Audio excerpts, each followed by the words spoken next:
Oftentimes, Black history in terms of sports can be thought of events that happened in the past. However, Black history is still being made today as there still is much work to do in the fight against systemic racism. In the sport of hockey, Black history continues to be made. In August of 2022, the Seattle Kraken announced Everett Fitzhugh as their first ever team broadcaster. And with the hire, Fitzhugh became the first full-time Black play-by-play broadcaster in NHL history. For context, the NHL was founded in 1917. So for a conversation on his place in Black history and more, Everett joins me now. Everett, how's it going, man? I'm doing well, man. How are you? Thanks for having me this morning. I'm well, man. Glad to have this conversation with you. We've connected and we're going to connect more. People will learn about that down the road, but definitely glad to talk with you about stuff around hockey. Now, Everett, when it comes to full-time Black play-by-play broadcasters in the NHL, you are essentially the Jackie Robinson of your profession in that sport. When you were named the voice of the Kraken, what did it mean to you to be the first Black person to get that opportunity?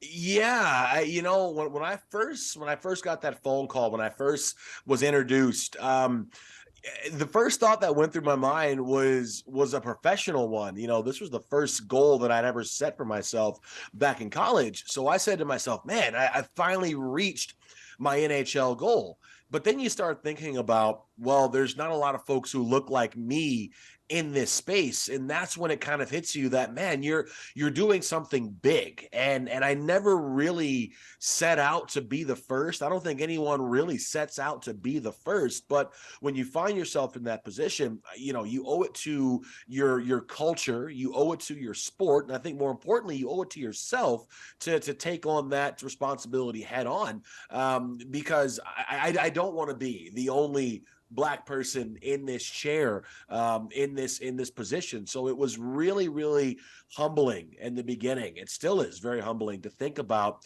being that first person to ever sit in this chair. Indeed. And in 2022, yourself and JT Brown, you guys made history together on February 17th when you both were on the call for the Kraken's game against the Jets, and you became the first all-Black TV broadcast in NHL history. So I'm sure that was a special moment for the both of you. Did that moment give you encouragement about the future of opportunities for Black broadcasters and broadcasters of color in a sport where you don't see that many people of color? It definitely did. It definitely did. And I know JT and I were talking about it.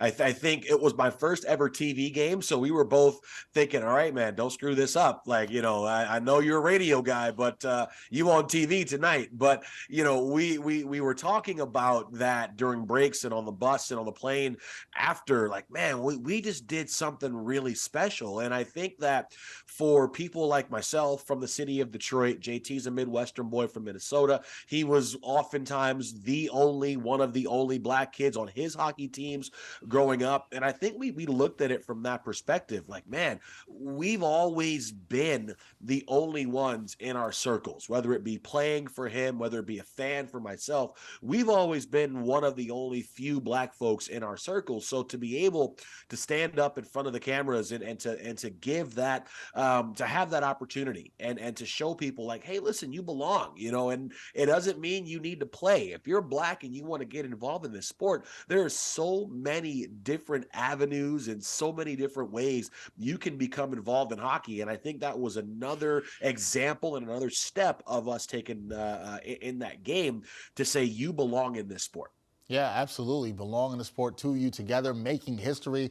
Had to be a special moment there indeed. Now, Everett, last fall, the NHL, they released their first ever comprehensive diversity and inclusion report that showed there still are large demographic inequalities in the NHL. In recent years, as you know, the league has promoted a Hockey is for Everyone campaign promoting diversity and inclusion. Are you optimistic about the future of the NHL when it comes to diversity and inclusion?